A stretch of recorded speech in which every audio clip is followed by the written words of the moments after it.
So what's caught my eyes in the classifiers today? It's this Mk3 Cortina, and like the advert says, it's not just any old Cortina, it's the range top in 2-litre GXL, and I've got to say it's rather nice. Right, so let's take a closer look at the car, and we're also going to be looking at what I think makes this car so appealing, and I'm also going to give you some background to the Mk3 production history. Ordinarily, when I review the cars, it's based on the advert alone. But in this case, I've actually seen it in the flesh.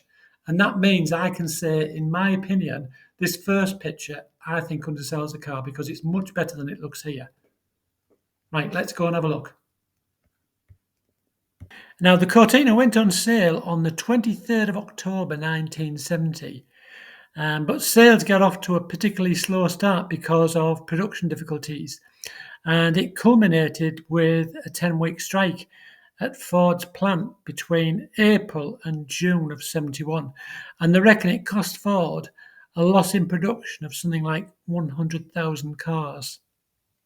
Now, this car was built in January 1971, so it makes it quite an early production car. And the owner told me it's the oldest known 2-litre GXL on the road. Now, mention Mk3 Cortina, and it's not long before the term Coke bottle styling gets mentioned. So what exactly does that mean? Well, Coke bottle styling refers to a body design that, when looked at from above, has a narrow centre with flared wings or fenders if you're an American, and it resembles the contours of a Coca-Cola bottle. The Mark III saw a leap forward from the previous models. It still came as a 2-door, a 4-door saloon, and an estate, but it now came with a larger 2-litre engine, and gone was the Corsair in the process. The Mark III wasn't any longer than the Mark II, but the wheelbase was 3 inches longer, and so was the width of the car, and this made the interior feel more spacious. It also saw the Cortina and the German Ford Taunus using the same platform for the first time, and within the company, its internal name was TC1. Now, I don't know whether you've ever seen a Taunus at all, but it's quite interesting to see the two side by side because you can recognise the Cortina in the Taunus and vice versa. But yet there's subtle styling differences, so that when you look at a Taunus, you'll notice the different bonnet line. It's got a narrower centre panel. And then you look at the side lights, which are longer. And there's quite a number of subtle differences throughout the car. It's a different car, but yet you can be forgiven for thinking that the Taunus is a Cortina. But yet something doesn't look quite right, but you can't place your finger on why. For the UK market, they were available as either a 1.3, a 1.6, or a 2-litre engine. And the lineup consisted of the L, the XL, the GT, and the range top in GXL, or Grand Extra Luxury. Now, both the GT and the GXL were immediately identifiable because they came with quad headlights and Ross-style wheels and a 2-litre overhead cam Pinto engine capable of 98 brake horsepower. As we said, Coke bottle styling was on trend, and it was quite evident when you actually looked at the new interior, specifically the dashboard, which was a sloping dashboard with deeply recessed dials. This particular car has been updated with the addition of a 5-speed gearbox and front disc brakes. By 1972, the Cortina had risen to the top of the sales charts, where it was going to remain for 4 consecutive years. It saw a facelift in 1973 with further enhancements. Gone was the sloping dash, and in came a flat dash, and the introduction of the 2000E, the Executive, to replace the GXL, and it now had oblong front lights. Okay, so let's finish off taking a look at the car, and I'll point out some of the things that I found of interest to me. Now, I first caught up with this car when I attended a car rally back in August at Wynyard Hall. Now, the colour is called Tawny. And what I find appealing with this car is I like the design of the front end. I love the double headlights. And I think the matte black grille with the silver highlights really sets it out. And I like the little rubber inserts on the chrome bumper. And as you'll see, it's got underriders. Normally I'd say overriders, but as they actually go beneath the bumper, I'm going to say underriders. Note the period AA badge there. Of course, the car comes with Ross style wheels, a typical period thing, fitted to lots of different cars, but they looked so sporty. With it being the GXL, of course, it came with this extra rubbing strip which ran down the full length of the car. And you'll note that it's got 4 nice mud flaps as well. And I didn't say, but you'll notice with the Ross style wheels, they've got a chrome wheel embellishment around them as well. Again, being the GXL, it got the vinyl roof treatment.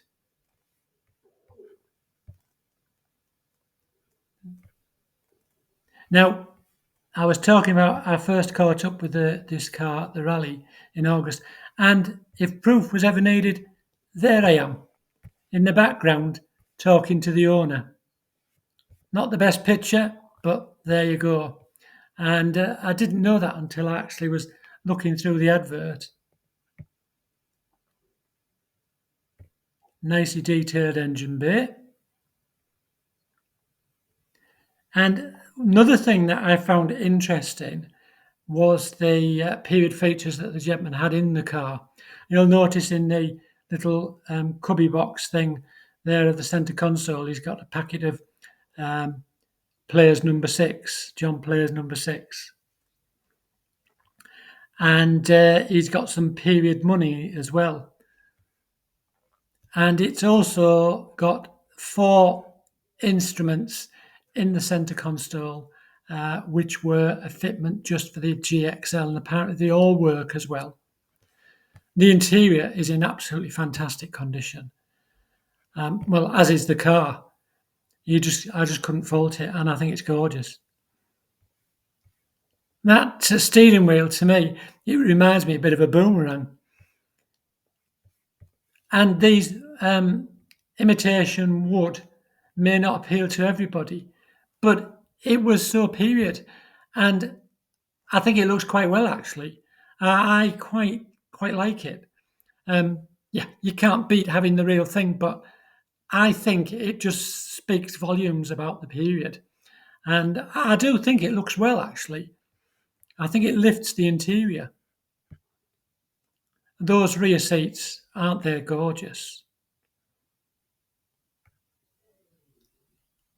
And the front seats are equally as good.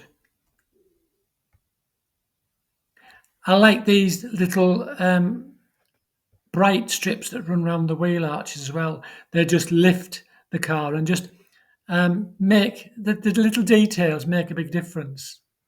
Again, that was a feature which was fitted to lots of cars in the 70s. You had them on marinas, amongst other cars. There we go. He's got a Newcastle United programme. Melody maker there, Crosby, Stills and Nash. Obviously, there's some article there. All period. Nice little touches. Now, again, this was a feature just applicable to the GXL, and it had this silver strip which ran down the full length. And whereas the GT was matte black with a silver strip either side. You'll see the GXL badge on the vinyl roof there, of course, and it just looks so well, doesn't it?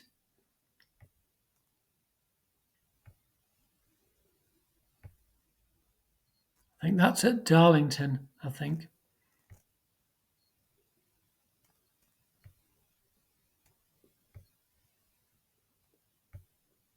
I think it's a really good example. And I think if you recall in Life on Mars, Gene Hunt had one that looked like this, only the one used in that was copper bronze, like the Sweeney's console. It's a lovely car. There's no denying. See what the advert says. So it's available to view on Car and Classic, as you can see. It's got 90,100 miles. We've already said about it being an early car. And it's got 5-speed gearbox, front disc brakes, as we said. No known faults other than the radio not working. Gets lots of attention at classic car shows. Yeah, quite believe that. Very positive comments. Yeah, I can believe that as well. I wouldn't disagree with that statement either. It's got to be one of the best Mark IIIs out there.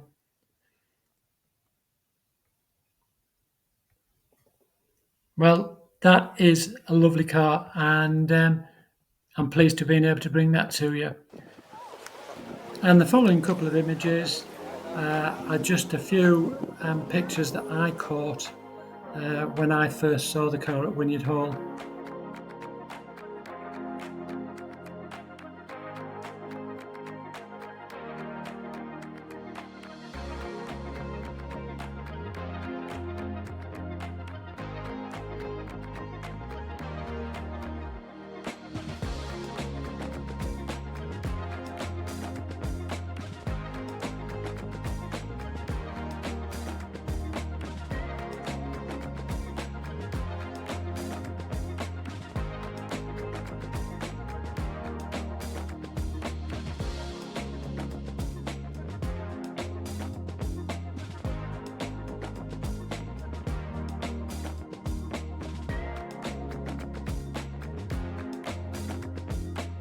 If you're interested in a lovely Cortina 2-litre GXL, you'll find the advert on Car and Classic.